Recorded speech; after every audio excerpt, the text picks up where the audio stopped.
What's up guys, Irvine Garage here, welcome back to another video. Now, movie cars have a way of making underappreciated cars appreciated. Think Fast and Furious, you think the Supra, you think of what those actual movie cars sell for, and even what they do to the market of the regular cars. Personally, I don't think the DeLorean would be around without Back to the Future. Are you telling me that you built a time machine out of a DeLorean? And I think what it really comes down to is the sentimental value of watching these movies as a kid and wanting those vehicles for yourself. And while most people can't justify spending thousands of dollars to recreate some sort of childhood dream, I am young enough to still make financially irresponsible decisions, so I found one. A perfect 1990s style Jeep that looked somewhat similar to the movies. I actually remembered it as being tan. I guess it's more of a gray color, but nonetheless, I found this 1995 mint Jeep for sale on Copart, and I bought it. That same day, I headed down to Copart, and almost immediately, they could not get the Jeep started. It was listed as a run and drive, although they ended up having to use the forklift, and I was starting to feel like Jeff Goldblum in the movie. That is one big pile of shit. Now, eventually, I did get the Jeep running.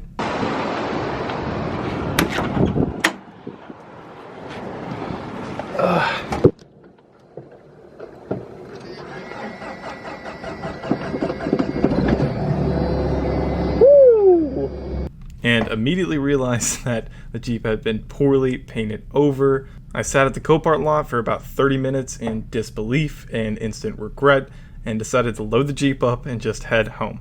Now, the first step of the conversion was obviously prepping the surface for paint. I attempted to wash the vehicle, but I wouldn't call it washing, as the more I scrubbed, the more paint was actually coming off the vehicle. Oh my god.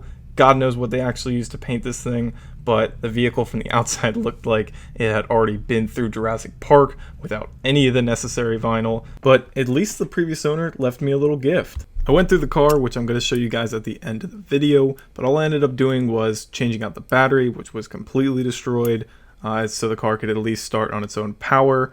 I ended up putting a little gas in it and then taking it for its very first test drive. Jesus Christ. You gotta let me know these things. Luckily, it was pretty much mechanically sound. Brakes felt good, seemed like it was running good. It got through all the gears except for fifth, which is now a neutral. Other than that, the car was mechanically sound, so we immediately started prepping everything for paint. Now, before someone from the forums tears me a new one, I was trying to do this in 24 hours. I ended up actually using Plasti Dip, so it wasn't spray paint, and all this is removable, so if I decide I don't want it to be a Jurassic Park Jeep, and it's time to let it go, then maybe there's some salvageable value. I can peel off the Plasti Dip and sell it as just a crappy Jeep. But in this 24-hour time frame, I was trying to make this Jeep look as screen accurate as possible. Yes, it's missing the roll bar, the light, the winch, the extra lights in the front and back, but I was doing what I could in the time frame that I had. Now, as with most paint jobs, the prep work is what takes the longest. I was doing my best to give a thick and even coat all the way around. Had some trouble with overspray in the windshield and things like that, but I ended up figuring it out, and the one thing that I did not remember from my YouTube education in Plasti Dip is if you wait too long when you peel something, you end up getting some of the rubber attached to the tape, and that's the only real thing that ended up looking bad. I was able to complete nearly the entire thing within the first night. The next day only led to finishing the stripes on the rear quarter panels, as well as getting the vinyls for the side one day shipped. Again, not the same size, but the Jeep was finally complete and ready for me to go and show it off. Oh my god, it's a Jurassic Park Jeep! I called it. I called it. Bro, that's awesome. Now, maybe these reactions were a little biased. I was showing it to people who have seen the movie hundreds of times just like I had, and the only other compliments I got on the drive over were from children. But nonetheless, the reactions alone and driving around the Jeep with the music blasting out of one speaker was enough for me. Get in, losers, we're going.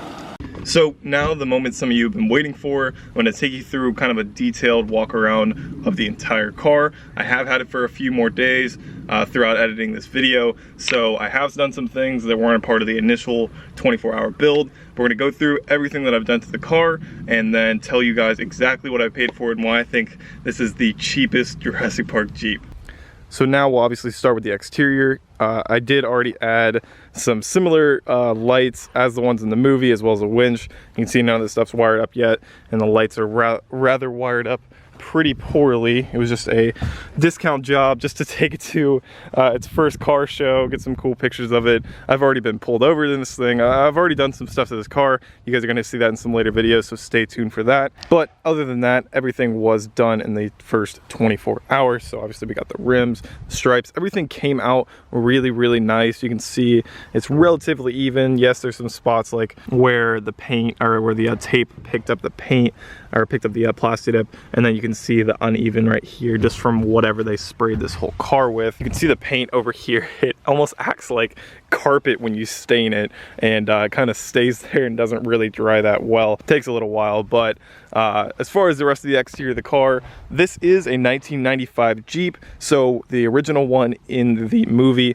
is a 1992. The only benefit and only real difference is two things. There is an extra taillight on the back, which I'm thinking I'm going to be removing.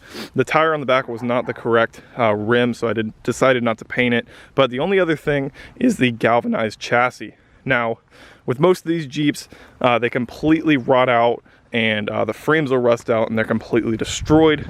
But if you'll notice, this Jeep is actually really solid. I've crawled under it, I've looked at all, you know, the leaf springs, most of the frame rails, because that's the first thing to go, and everything looks really solid. Yes, some of the undercoating is peeling off, but all in all, it is almost rust free for being really older than I am.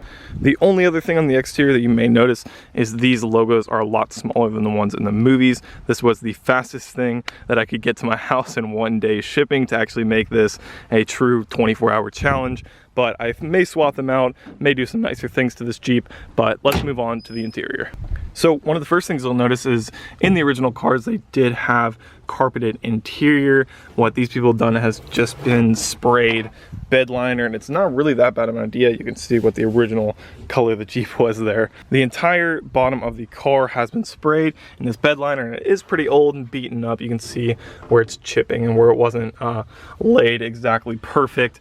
In fact, these 4 bolts are new that we put in, but they had sprayed bed liner over a bolt that was stuck in here, so we're still trying to fix that to put the rear seat back in the car. Moving on to the seats, they weren't in the best condition, and you'll notice that in the movie they are the green Sahara seats. It is the Sahara trim package where the dash is different and the seats are different, and it has a full interior and things like that. But that's pretty much the only difference besides having these Sahara lights on the front. These seats were just in bad shape, so I found these seat covers at Walmart for like 20 bucks for the pair.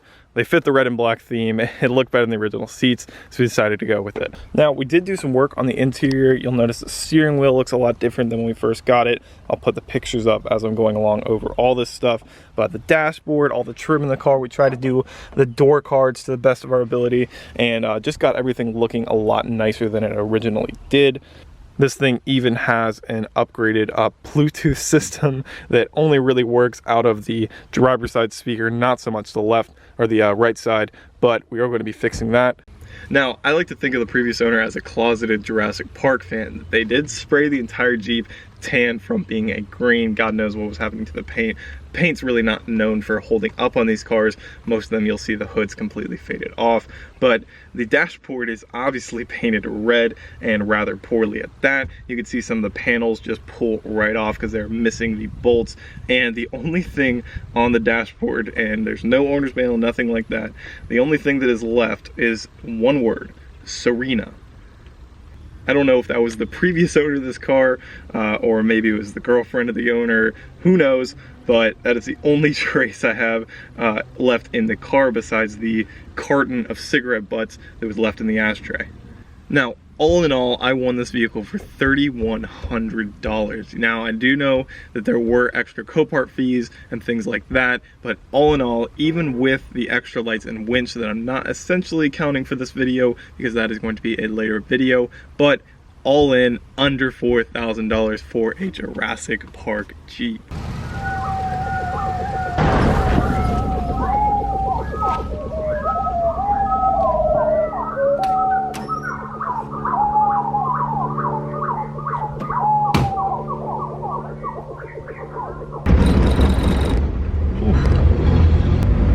Well, all in all, I'd say I'm pretty happy with my purchase. I got what I believe to be the world's cheapest Jurassic Park Jeep. Now there is a lot more content coming with the Jeep. Like I said, we're gonna take it off-road. I've already done a bunch of stuff to it. So make sure you guys stay tuned for that. If you did enjoy, make sure to drop a like down below on this video. Consider subscribing to the channel. Thank you for watching.